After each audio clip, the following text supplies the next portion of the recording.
Hey everyone, Mitchell with Rabbit Hole VR. We've had other operators ask us how we make our custom price boards, so I figured I'd make a video showing you how if you're interested. In an effort to save time, this video is going to be very basic, but here's a quick look at what we'll make by the end of the video. Now, let's get started. First things first, we'll need to download OBS. I provided a download link in the description. This is a great software that we use in multiple ways inside our facility. Next, we'll have a VLC plugin that we'll also use to run our video trailers inside of OBS. I've also linked to this in the description. And finally, we'll need to find a good overlay for your trailer videos. We like to use 1920 by 1080 overlays, but find whichever one works best for you or looks the coolest. And lastly, we're going to head on over to Canva, which is the design tool that we like to use to make our price board scenes. Feel free to use whatever you want. This is what we like to use. What we have in the scene here is a 15-second looping video in the background. We have created a rectangle that has a cool gradient color added to it. You can see Canva's got a lot of different gradient colors here. In addition to having a gradient color, we also dialed back the transparency of this rectangle to give it a cool pass-through color. We just duplicated that rectangle, dialed the transparency all the way back up, used the same colored gradient, and then just added a border weight to it to give it this cool black border. For the font, we just used one of the default fonts that Canva provides. So we use that for the pricing and the VR Arcade information down at the bottom. You can use whichever one you want, whichever looks cool for your setup. But what I always like to do with my fonts is actually like to animate them, give them a cool animation effect. So we're going to do that with our pricing here. Let's scroll down here and find a good one. I like this block one, so we're going to select that one. That one looks pretty cool. Main thing to remember is you want to animate both. So you want it to animate on enter and on exit. So it'll give that nice looping effect. And then we're going to select all the font down here. We're going to scroll down and we're going to give these ones the neon effect. I think in combination, those look really cool. And then it will animate on enter and on exit if we select both. Perfect. From here, we're going to download it.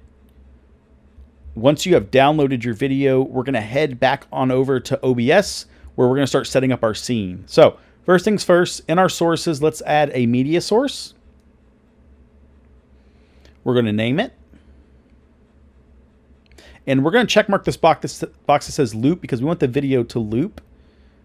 We're going to select the background vid that we just made. You can see I have a couple here, but let's select the new one. We're going to hit OK.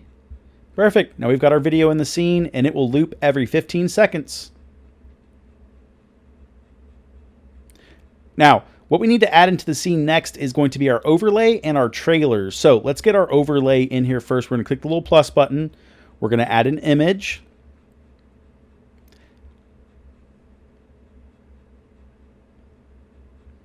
Now let's browse for one of the pictures. Now we have actually got a couple in here. We've got two. We've got one that we made and one that we found online. The one on the right is the one that we made in Canva. The one on the left is the one we found online. Let's use the one we found online. We're going to click OK. It's now been added into the scene. We're going to leave it nice and big so it's easier to kind of adjust. And then next thing we're going to do is we're going to go to click add and we're actually going to go to VLC video source. If you do not see this, you probably did not add the VLC plugin. Go down to the description, download that. Once you have it installed, restart OBS and you'll see the option there. We're going to loop the playlist, click the plus sign and add a directory. Add all of your trailer videos that you want to show, any of your special promotions, add those to a folder. I called mine trailers. I'm going to select that as my directory. And now it's going to play in a loop all of the videos inside that directory. Now all we need to do is get it lined up here with our overlay. So we're going to put it in the corner here. We're going to click and drag to scale the video out. There we go. You just want to make sure that the video is inside the parameters of the border. Now, if the video is too big like we have here, see how it's inside on this side, but on the other side it's kind of hanging out. A neat trick that you can do is click on the video, hold down left alt, click and drag to scale in the video a little. So now you can fit within those parameters. Now, just looking at this, I can see a little tiny bit of the corner hanging out from up here. So what we're going to do is we're going to click on this video. I'm actually going to use the little side here to drag it in a little and just kind of get it right inside the outline. That looks good. Perfect. Now we're going to select the whole scene. I'm going to hold down Control and click on the background video to deselect it. We're going to drag this all down here to the bottom right-hand corner.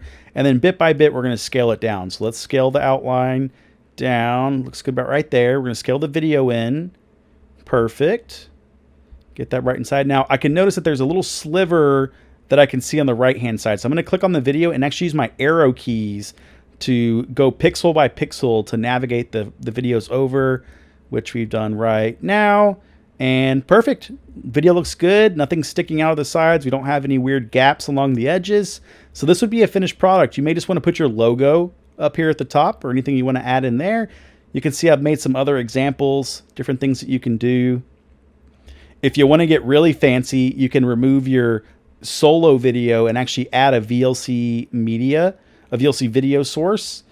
And you can actually set, if you make a bunch of background videos, you can put them all in a folder and actually have it cycle between the whole folder, which we're going to do here. So let's select our background vids folder where we've got a couple of background videos that we've made. There we go. So now we've got it in. We just need to rename it something that would make sense, like background vids. And then we need to readjust the overlay so that everything's in the correct position. Perfect. Now you'll see it'll transition to the next video here in just a second. There we go. And I'll jump forward here a little bit to show you that it does it again at the end, transitions to the next video. There we go. Hope that helps. Neat little trick. If you want to put this up on a TV, if you have this like on a laptop, just right click in here, go to full screen, find your display inside the list here, click on it, and it will make it full screen on that TV. If you want to exit out of it, you can hit the escape key or right click and close. I hope this helps. It's a very basic video. Obviously, I'm not a graphic designer, but if you have the skills and the time or want to pay someone for it, you can do some really cool stuff with this setup. Hope it helps.